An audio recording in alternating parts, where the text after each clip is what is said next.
Hail and matches kings and queens, it's me, Spud the King, and today in Clair Obscur Expedition 33, guide for my Maelle build. This build completely wrecks enemies, destroys screens and bosses pretty easily, so let's take a look at what I got over here. Weapon choice is Maelle. So this build is extremely simple and user-friendly. If weapon got vitality scaling, it's just great, because more health you have, the more you will survive, and if you survive just one more turn, you will have one more turn to destroy your enemies and advance through the game, advance through the battles. And by picking weapons with vitality scaling, you also will scale your damage at the same time. So Maelle is the pick. Basically, if you don't have Maelle, most likely you have it, but still, just look for other weapons with vitality scaling. But all weapons will have different properties at level 4, 10 and 20. Maelle will have ability to heal your allies when you switch to Virtuous Stance, apply Shell when your health is above 80%, and you will switch to Virtuous Stance when health falls below 50%. And this just asks to play through Virtuous Stance. So let's take a look over here. What we got in my skill choices to make sure we're constantly switching stances and becoming more and more powerful. First of all, the easiest way to go into Virtuous Stance is to actually make sure your target is burning. Therefore, we need one ability to apply a burn to target, and what we got over here is Spark. You will get it from the get-go, so it's our basic combination. A low fire damage, one hit, applies 3 burn, but most importantly you just applying burn. But also you're switching to defensive stance, which provides us with less damage taken and 1 AP on successful parry of dodge. That's a great skill to start combat, and while enemy taking their turns, you will gain some AP. Now, depending on how much AP you get, you can continue into different combinations. Basic one will be Swift Stride if you don't have a lot of AP. It's low physical damage, 1 hit, but switches to Virtuous Stance if target is burning. So that's basically our Virtuous Stance switcher. We need to make sure target is burning. We see it with this burn icon basically. We do this 1 hit, deal some damage, and now, tada, we are in Virtuous Stance. And why I like this stance so much? Basically, there's 3 stances. Defensive, you already know it, Virtuous, which is plus 200 damage dealt. And there is also a red stance. Red stance is offensive stance, where you deal more damage, but you take more damage. And that's why I don't like offensive stance a lot. Instead, my basic combination is pretty simple. We're combining Swift Stride, which switches to Virtuous Stance if target is burning, with Per Se. It's low physical damage. If you attack targets who are marked, so make sure your party can apply mark on targets, damage will be increased, but also in Virtuous Stance it costs just 2 AP. So this provides us with ability, for example, to use range attack and have some pictas that gives us ability to mark targets with range shots. Range attacks also pretty deadly because we are in Virtuous Stance, we get basically triple damage dealt, but technically we will finish enemies with Per Se most of the time like this. If they're marked, it's just devastating. So that's our basic combinations. Now, we got so much ways to gain AP. How do we use them with more powerful skills? And that's my second part of this build. So we got Burning Canvas. Our normal rotation is basically Spark and then Swift Stride with Per Se. But it only works if target constantly burning. And it works if your allies help you to burn down targets basically. But if target is not burned down, if we got some AP, exactly 5 AP, we can actually switch to Offensive Stance, my most disliked stance still. High single target damage, 5 hits, apply burn per hit, and that's just super powerful because we got a long combination instead of just 1 hit. It's useful against shields, like you see it right now, and we apply loads of burn. Now, when target is burning, we can use Swift Stride to switch to Virtuous Stance, and that's kinda our basic combination rotation.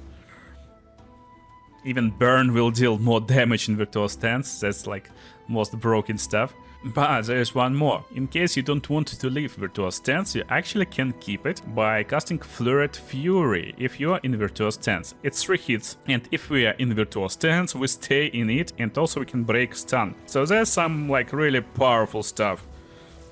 Let's finish him off and talk versus real opponents. So last but not least, if we get some AP, actually we want to scale into Sword Ballet, and Sword Ballet is insane. Extreme physical damage, 5 hits, critical hits doing double damage. This is basically like demolisher of enemies if we need some high single target damage. This guy haven't survived even my first part of the combo. But coolest part, we switch to defensive stance.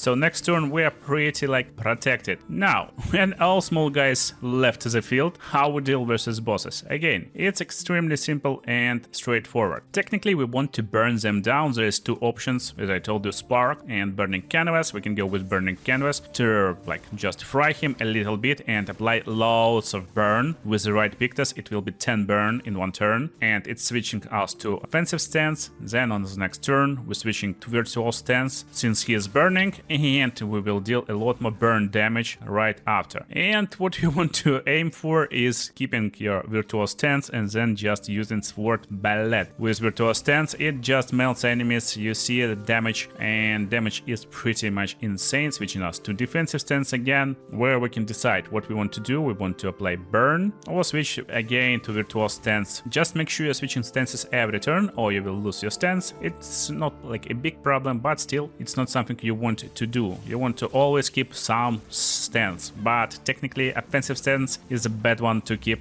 Since again, plus 50 damage dealt, plus 50 damage taken, it's better to just stay away from it and keep virtual stance active all the time. Since even counterattacks will be a lot more deadlier. Jeez, that was hard. Anyway, it's time to talk about Pictus. So for Pictus, don't look on what they actually give you. Try to look more on what stats they give you. Solidifying is a nice choice. It gives 2 shields when character falls below 50% of health, but most importantly, it gives us defense and speed. Again, our weapon scales with vitality and luck, therefore we're getting some speed, high critical hit rate and high health. That's actually everything we need. But to fortify our character a little bit more, we want some defense on Pictus as well as increasing our speed. Health is also nice, that's why I picked like best health I got right now for this character, and also it comes with +1 AP on successful parry. But if it's this Pictus exactly is low level for you, you got better health Pictus, just pick best stats you can get on your character, best health, best defense, best speed, and just use Luminous to activate needed effects. So needed effects for Maelle for this build